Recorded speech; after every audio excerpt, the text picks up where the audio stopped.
Welcome back ناظرین. ہم بات کر رہے تھے کہ پنجاب کی سیاست میں ہیپاٹائٹس کیسے پھیل رہا ہے. ایک مفاہمت کی جو سیاست تھی وہ شاید اب بیماری کا شکار ہو گئی ہے.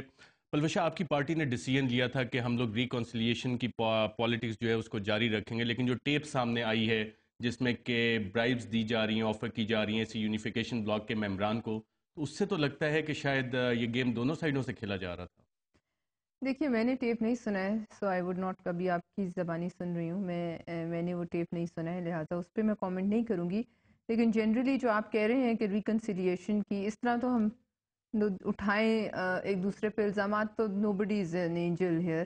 لیکن بات یہ ہے کہ جنرلی جو ایک ڈیمائس ہے آف گریٹر جو ہم نے ایک اپنی فضا قائم کی تھی اور ایک ڈکٹیٹرشپ سے ہم اسی ڈاکیومنٹ کی بنا پر لڑے، اور جہاں یہ ڈاکیومنٹ جس پوائنٹ سے سائن ہوا اس پوائنٹ سے آگے آپ نے دیکھا کہ کامیابی کی طرف پولیٹیکل پارٹیز کا جو سفر تھا وہ بڑھا اور eventually you got rid of a dictator.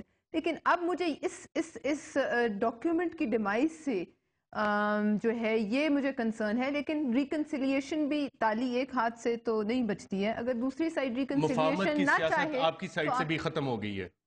Eventually تو ایسا ہوگا. اگر ایک سائڈ نہیں چاہے تو نہیں ہو سکتی. ڈاکٹر خالد رانجھا صاحب، مفاہمت کی سیاست کا فیوچر آپ کیا دیکھ رہے ہیں پاکستان میں؟ کیا یہ ختم ہو گئی ہے؟ مفاہمت کی سیاست پہ کوشش ہو رہی ہے، کیونکہ جب سی او ڈی سائن ہوا تو پہلا ان کا جو سوچ تھی 5 سال پورے کریں گے. یہ کسی سیاست میں 5 سال بات نہیں ہے کہ پورے کریں گے. Mid term election is also part of politics. جب ہم نے فیصلہ کیا ہم نے 5 سال گزارنے ہی گزارنے، تو پھر مفاہمت ہے جو تم کرتے ہو ہم نظر انداز کریں گے، جو ہم کرتے آپ نظر انداز کر دینا. یہ مفاہمت ہے. میں سمجھتا ہوں کہ نیشنل ریکوائرمنٹ اس سے بہت زیادہ ہے، اور جو لیڈر ہمارے ہاں ابھر کے سامنے آئے ہیں، میری خواہش ہے کہ وہ قوم کو، ملک کو لیڈ کرے، نہ کہ مفاہمت کی بات کرے. خرم دستگیر صاحب، آپ نے ڈاکٹر طاہر جاوید صاحب کو بھی سنا تھا. یہ مشرف دور میں پنجاب کے ہیلتھ منسٹر تھے. میاں نواز شریف صاحب بارہا یہ بات کہہ چکے ہیں کہ ہم ایسے لوگوں کو شامل نہیں کریں گے. مشرف کے دور کے ہیلتھ منسٹر اس یونیفیکیشن گروپ کو لیڈ کر رہے ہیں. کیسا محسوس کر رہے ہیں آپ بطور مسلم لیگ نون کے کارکن کے کہ جتنی سٹیٹمنٹ شہباز شریف صاحب، نواز شریف صاحب دیتے تھے، آپ کو کیسا محسوس ہو رہا ہے ان لوگوں کو اپنے ساتھ کولیشن پارٹنر بناتے ہوئے؟ جی، لیکن میں ایک ریکارڈ کی درست کی جاتا ہوں. چارٹر آف ڈیموکریسی کو سب سے بڑا دھکا 25 فروری 2009 کو گورنر راج کے دن لگا تھا، اور یہ اس وقت پوری حکومت توڑ دی گئی تھی مسلم لیگ نون کی. تو یہ نہ کہیں کہ جی جو مفاہمت کی سیاست ہے وہ آج کہیں اس کو دھکا یہ بہت بڑا لگا چکے ہیں اور بڑا سیریس ہے. دوسرا ایشو یہ ہے مفاہمت کی سیاست یہ ہے. Let me clarify.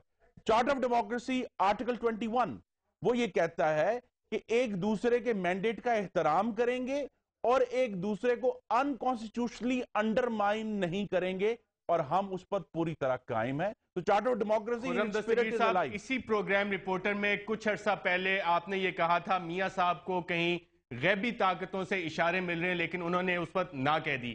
کیا میاں صاحب نے ان غیبی قوتوں کی آواز سنتے ہوئے ہاں کہہ دی ہے؟ جی نہیں، انہوں نے ہاں بالکل غیبی طاقتوں کے کہنے پہ نہیں کی.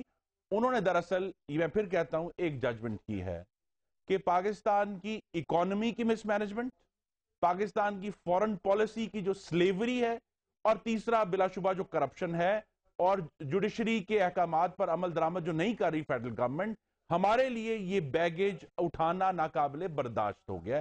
چارٹ آف ڈیموکریسی میں ریکنسیلیشن تھی، ریکنسیلیشن ود کرپشن نہیں تھی. سمپل ریزن ہے، اتنے ہی انوسینٹلی یہ ساری چیزیں سالو ہوئی ہیں، کچھ اور بھی اس کے پیچھے عوامل ہیں؟ دیکھیے، کیا اس یونیفیکیشن بلاک کو ساتھ لینے سے اکانومی کی مس مینجمنٹ درست ہو جائے گی، یا کرپشن جس بھی اسکیل پہ ہو رہی ہے کیا وہ یہ ایک میکینزم ہے اس کو درست کرنے کا؟ If not, it is pure power politics. میرا تو پوائنٹ یہی ہے کہ اس وقت آپ صرف پاور پالیٹکس ان پلے دیکھ رہے ہیں، اس کے علاوہ کوئی جسٹیفیکیشن نہیں بنتی ہے. ٹھیک ہے، گورنر راج اس وقت جب لگا، اس کے بعد کتنے عرصے تک میاں صاحب جو ہیں وہ ساتھ ہی رہے، سپورٹ کرتے رہے.